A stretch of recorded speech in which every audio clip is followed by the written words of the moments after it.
دین پہنچے، ہر حال میں امت تک قرآن کے احکام پہنچے، ہر حال میں امت تک اللہ کے رسول علیہ السلام کی تعلیمات پہنچے۔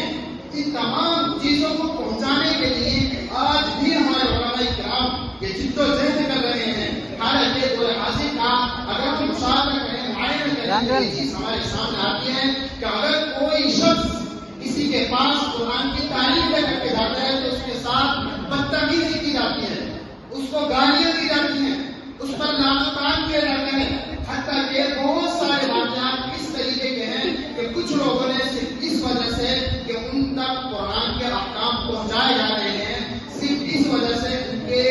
ان کے ذاتی نقصانات ان کو پہنچائے ہیں،